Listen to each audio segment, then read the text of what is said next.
Neste vídeo, vamos explorar a jornada de uma das figuras mais complexas e fascinantes das Escrituras Sagradas. Analisaremos a incrível história de Davi, um homem descrito de formas paradoxais, um pastor humilde e um rei poderoso, um músico sensível e um guerreiro implacável. Nosso objetivo é ir além dos resumos conhecidos, investigando as camadas que compõem o legado de um homem segundo o coração de Deus. A história de Davi continua a ser profundamente relevante porque reflete a própria condição humana, repleta de altos e baixos, de fé inabalável e de falhas devastadoras. Sua trajetória oferece uma poderosa lente através da qual podemos examinar temas como coragem, liderança, arrependimento e a busca por um propósito maior. Entender sua vida é entender como a força pode emergir da vulnerabilidade e como a redenção é possível.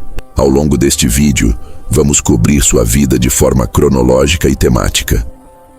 Começaremos em seus dias anônimos como pastor, passando por sua unção secreta, seu confronto com Golias, a perseguição por Saul, sua ascensão ao trono, suas maiores vitórias e também suas mais profundas crises morais.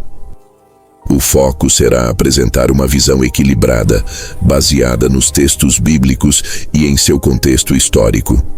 Nossa abordagem neste canal é baseada em um estudo cuidadoso das Escrituras, buscando sempre compreender o contexto cultural e histórico por trás das narrativas. Não pretendemos ter todas as respostas, mas sim facilitar uma exploração mais profunda e respeitosa dessas histórias milenares, convidando à reflexão. O que apresentamos é fruto de pesquisa dedicada, com o intuito de compartilhar conhecimento e inspirar a fé de maneira fundamentada. Para realmente compreender a magnitude da ascensão de Davi, é crucial primeiro visualizar o cenário em que ele surgiu. Israel vivia um momento de grande instabilidade política e espiritual, sob o comando de seu primeiro rei, um homem que começou com grande promessa, mas cujo reinado estava se desintegrando sob o peso do medo e da desobediência. Este era o mundo que aguardava por uma nova liderança. O período que antecedeu Davi foi marcado pela liderança do profeta Samuel e pelo reinado de Saul.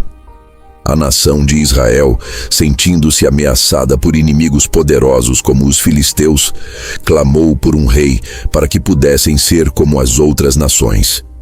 Essa decisão marcou uma transição crítica de uma teocracia tribal para uma monarquia centralizada.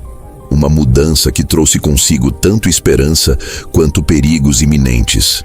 Dois conceitos são fundamentais para entender essa era: o papel do profeta e o ato da unção. O profeta, como Samuel, era a voz de Deus para o povo e para o rei. Um conselheiro espiritual e, por vezes, um crítico severo. A unção com óleo era mais do que um ritual. Era o selo divino de aprovação, um ato que separava um indivíduo para uma missão sagrada, designando-o como o escolhido de Deus. O reinado de Saul, o primeiro rei ungido, serve como um pano de fundo essencial. Ele foi escolhido por sua estatura e aparência, mas sua liderança vacilou.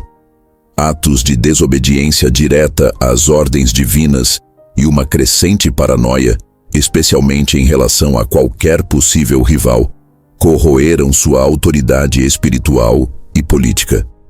O reino precisava de um líder cuja força viesse de um lugar mais profundo que a aparência física ou o poder militar. Imagine a nação de Israel como um navio em uma tempestade, com um capitão que perdeu sua bússola. As ondas dos inimigos batiam contra o casco e a tripulação, o povo, estava amedrontada e sem direção. Havia uma necessidade desesperada por alguém que não apenas segurasse o leme com firmeza, mas que também soubesse ler as estrelas, ou seja, que tivesse uma conexão genuína com a vontade divina. Foi nesse cenário de liderança falha e de ameaça externa constante que o plano divino começou a se mover silenciosamente, longe dos corredores do poder. A busca por um novo líder não se voltou para os generais experientes ou para as famílias nobres. Em vez disso, a história nos leva aos campos de Belém, onde o filho mais novo de uma família comum guardava o rebanho de seu pai, completamente alheio ao destino que o aguardava. A narrativa da escolha de Davi começa com uma missão secreta. O profeta Samuel, ainda de luto pela rejeição de Saul, é enviado por Deus à casa de Jessé, em Belém, com a instrução de ungir um novo rei entre seus filhos. Um a um, os filhos de Jessé, altos e de boa aparência, foram apresentados. Contudo, cada um deles foi divinamente rejeitado, construindo um mistério sobre quem seria o escolhido. O momento crucial ocorre com a rejeição de Eliabe, o primogênito. É aqui que um princípio divino é estabelecido. O Senhor não vê como o homem. O homem vê a aparência, mas o Senhor vê o coração. Esta declaração, registrada em 1 Samuel 16:7, é a chave para entender toda a vida de Davi. Sua qualificação não era externa, mas interna, baseada em um coração que buscava a Deus, mesmo em sua imperfeição. É importante notar que a unção de Davi não o levou imediatamente ao trono. Este ato foi um chamado privado, um segredo conhecido apenas por ele e sua família. Ele retornou ao seu trabalho como pastor, agora carregando o peso e a promessa de seu destino. Esta fase de sua vida ensina que a preparação para um grande propósito muitas vezes acontece na obscuridade, no cumprimento fiel das pequenas tarefas diárias. A unção divina não era um escudo contra as dificuldades. Pelo contrário, ela pareceu inaugurar o período mais desafiador da vida de Davi. Ele não recebeu um mapa para o trono ou uma garantia de sucesso fácil. O que ele recebeu foi uma confirmação de seu propósito, que teria que ser forjado e provado através de inúmeras provações, perigos e anos de espera paciente e dolorosa no deserto. Enquanto Davi desenvolvia seu caráter na solidão dos campos, uma necessidade inesperada surgiu no palácio real. O rei Saul, atormentado por um espírito maligno, precisava de alívio. A reputação de um jovem pastor, habilidoso em tocar harpa e com uma presença tranquilizadora, chegou aos ouvidos do rei. Assim, o caminho de Davi para o centro do poder não começou com uma espada, mas com uma canção. O palco para a ascensão pública de Davi foi o Vale de Elá, onde o exército de Israel enfrentava os filisteus em um impasse humilhante. Por 40 dias, um campeão filisteu, Golias, um homem de estatura e força aterrorizantes, desafiou Israel para um combate singular, paralisando o exército do rei Saul com medo. Golias era mais do que um soldado, ele era a personificação de um obstáculo intransponível. Davi chegou ao acampamento não como um soldado, mas como um mensageiro, trazendo suprimentos para seus irmãos. Ao ouvir os desafios de Golias, sua reação foi de indignação espiritual, não de medo. Ele questionou por que ninguém defendia a honra do Deus de Israel. Sua confiança não vinha de sua própria habilidade, mas de sua experiência como pastor, onde protegeu suas ovelhas de leões e ursos, acreditando a Deus cada livramento. A abordagem de Davi para o confronto foi radicalmente diferente. Ele recusou a armadura pesada de Saul, um símbolo da confiança humana na força militar, e escolheu as ferramentas que conhecia: um cajado, uma funda e 5 pedras lisas. Ele redefiniu a batalha, não como um teste de força entre 2 homens, mas como um confronto entre o Deus de Israel e os deuses dos filisteus, declarando que a vitória pertenceria ao Senhor. Esta vitória espetacular transformou Davi de um pastor anônimo em um herói nacional da noite para o dia. No entanto, é crucial entender que este triunfo teve um custo. A fama e a adoração do povo acenderam uma chama perigosa no coração do rei Saul. Um ciúme consumidor que marcaria o início de uma perseguição implacável e transformaria a vida de Davi em uma fuga constante pela sobrevivência. A celebração da vitória foi selada com um cântico que se tornaria tanto uma bênção quanto uma maldição para Davi. Saul feriu os seus milhares, porém Davi os seus 10 milhares. Essas palavras, que ecoaram por todo o reino, elevaram Davi aos olhos do povo, mas o marcaram como uma ameaça existencial aos olhos do rei. A partir daquele momento, o palácio se tornou um lugar de perigo constante. O que se seguiu à vitória contra Golias foi uma década de perseguição implacável. Saul, consumido pela inveja e pelo medo de perder seu trono, tentou eliminar Davi em várias ocasiões, primeiro com lances dissimuladas no palácio e depois com perseguições militares abertas por todo o deserto da Judéia. Davi, o herói da nação, tornou-se um fugitivo, caçado pelo próprio rei, a quem servia lealmente. Este período de exílio forçado foi fundamental para a formação do caráter de Davi como líder. No deserto, ele não estava sozinho.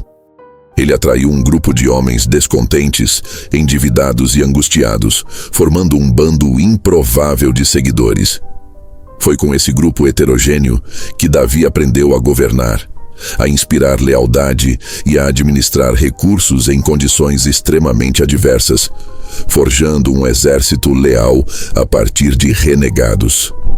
2 episódios notáveis demonstram o caráter de Davi durante este tempo.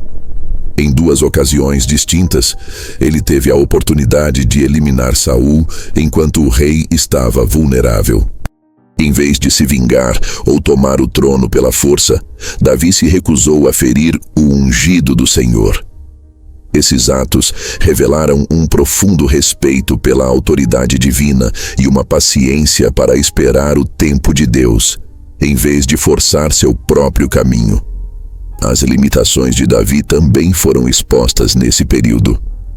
Em um momento de desespero, ele chegou a buscar refúgio entre os filisteus, os inimigos de seu povo, fingindo insanidade e até mesmo servindo a um rei filisteu para sobreviver. Esses momentos mostram sua humanidade e vulnerabilidade, provando que sua jornada não foi uma linha reta de perfeição, mas um caminho complexo, com desvios motivados pelo medo e pela necessidade de autopreservação. Se a complexidade desta jornada de fé e perseguição está ressoando com você, considere se inscrever para não perder a continuação desta saga. A forma como Davi liderou no exílio revela muito sobre seu caráter. Essa experiência no deserto não foi apenas uma prova de sobrevivência. Foi o treinamento final que o preparou para o peso da coroa, ensinando-lhe lições que ele jamais poderia ter aprendido no conforto do palácio. A morte de Saul e seu filho Jonatas na batalha contra os filisteus no Monte Gilboa marcou o fim de uma era e o início de outra. A notícia trouxe a Davi não alegria, mas um profundo lamento, imortalizado em um poema elegíaco. Sua reação revelou sua nobreza de caráter, chorando por seu perseguidor e por seu melhor amigo.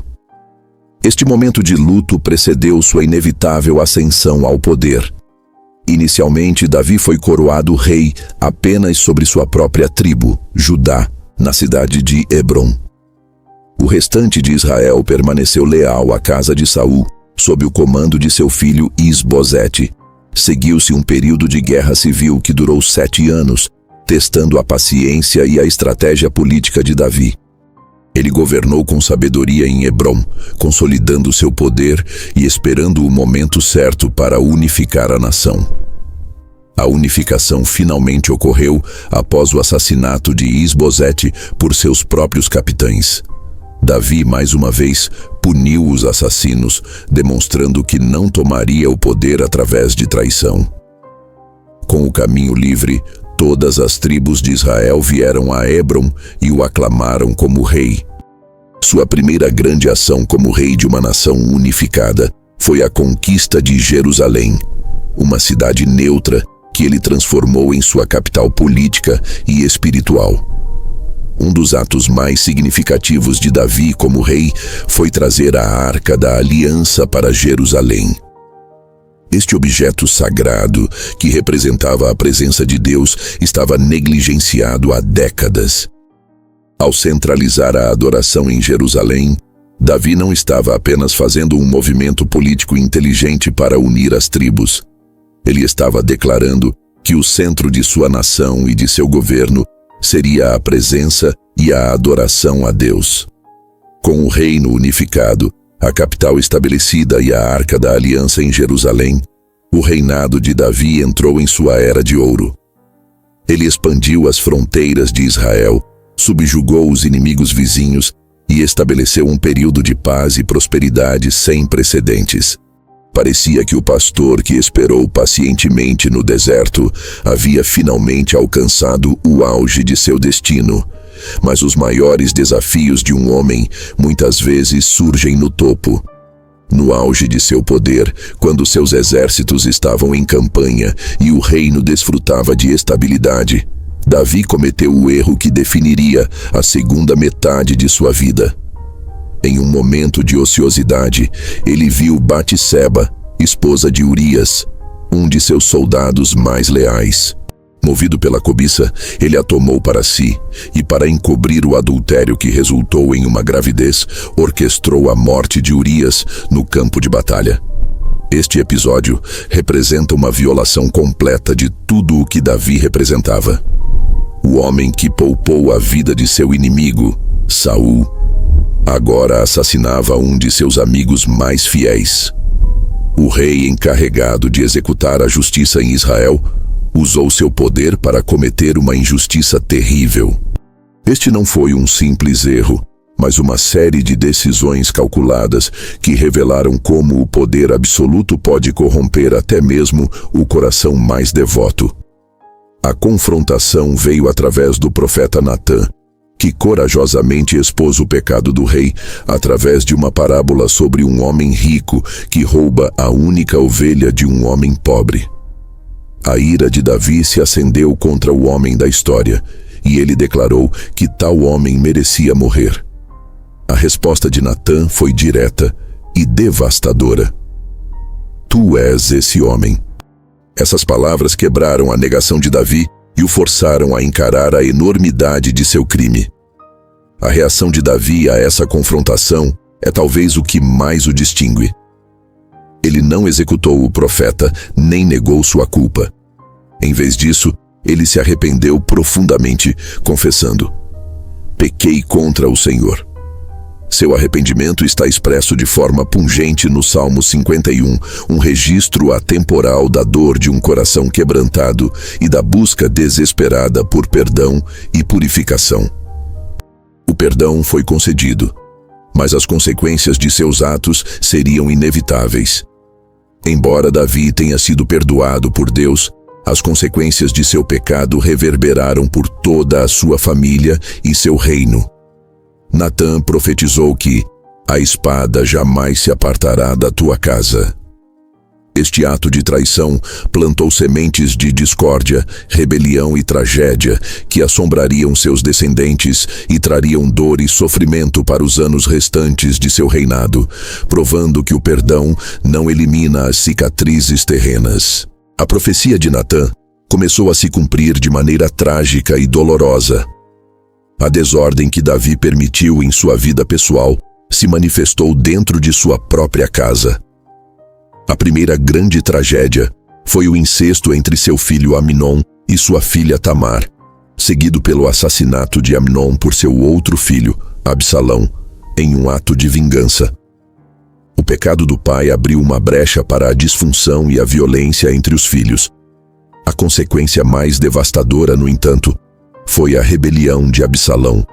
Carismático e ambicioso, Absalão passou anos minando a autoridade de seu pai, conquistando o coração do povo com promessas de justiça. A rebelião cresceu tanto que Davi, o poderoso rei guerreiro, foi forçado a fugir de sua própria capital, Jerusalém, em uma humilhante procissão de exílio, revivendo as dores de sua juventude como fugitivo. Este período testou Davi de uma forma diferente de todas as outras.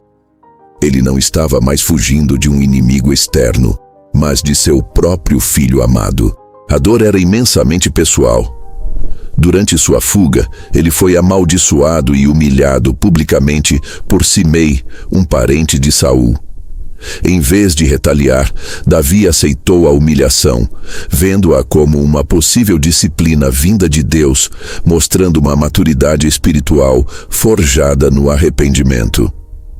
A guerra civil culminou em uma batalha final na floresta de Efraim. O exército de Davi, liderado por Joabe, foi vitorioso, mas a ordem explícita do rei para que poupassem a vida de Absalão foi desobedecida. Absalão foi morto, e a notícia da morte de seu filho rebelde quebrou o coração de Davi. Seu lamento: meu filho Absalão, meu filho Absalão.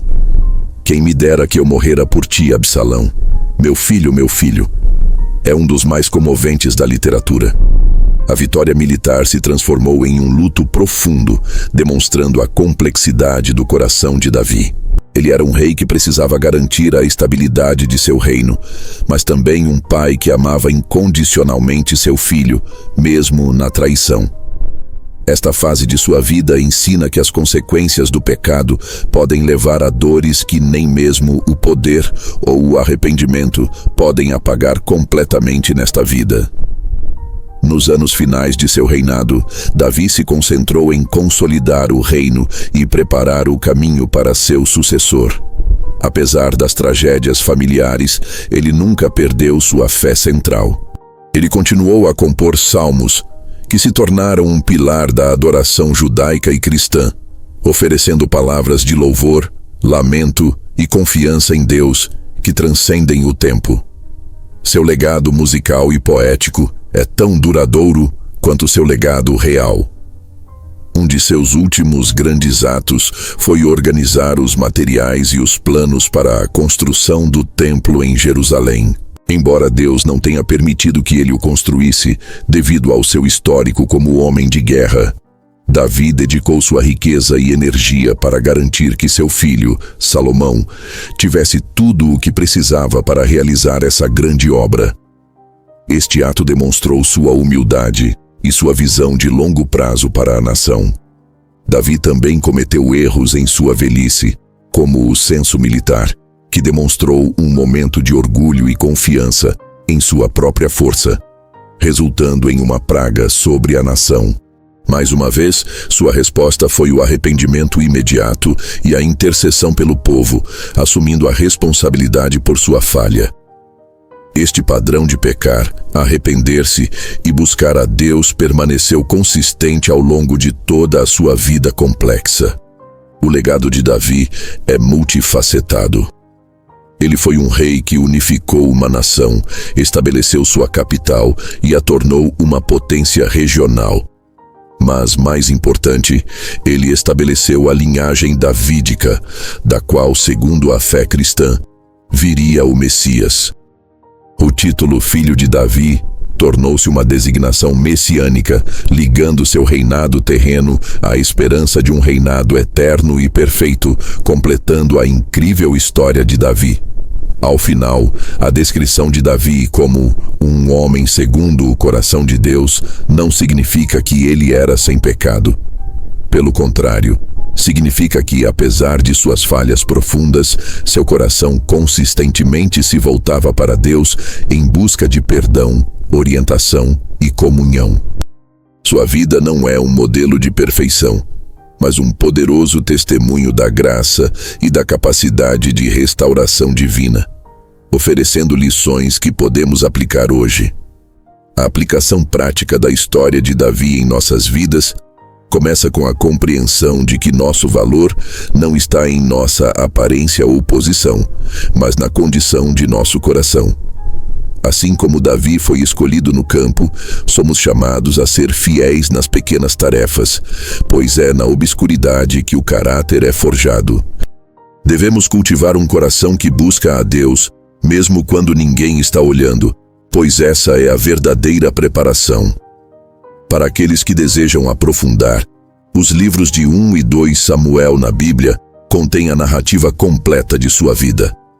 Além disso, a leitura dos Salmos, muitos dos quais são atribuídos a Davi, oferece uma janela direta para sua vida emocional e espiritual.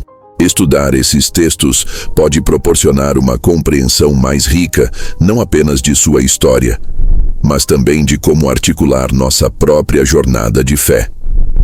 É realista esperar que, assim como Davi, nossa jornada espiritual terá picos de grande fé e vales de falhas dolorosas. A história dele nos ensina que o arrependimento sincero é sempre o caminho de volta, mas também que as consequências de nossas escolhas podem ser duradouras. Não devemos esperar uma vida sem dificuldades, mas podemos ter a esperança de que a restauração é sempre possível através de um coração quebrantado e contrito. Qual aspecto da vida de Davi mais te inspira ou te desafia? Foi sua coragem diante de Golias, sua paciência no deserto, seu profundo arrependimento ou sua resiliência após a tragédia? Compartilhe sua perspectiva nos comentários. A troca de ideias enriquece nossa compreensão coletiva. E se esta análise profunda te trouxe valor, sua curtida ajuda esta mensagem a alcançar mais pessoas que buscam esperança e motivação. Em conclusão, a incrível história de Davi, um homem segundo o coração de Deus, não é um conto de fadas sobre um herói perfeito, mas o registro realista de um ser humano falível que se agarrou a um Deus infalível. Sua vida nos lembra que a verdadeira grandeza não é a ausência de quedas, mas a disposição de se levantar, se arrepender e continuar buscando a face de Deus, não importa quão longe tenhamos ido.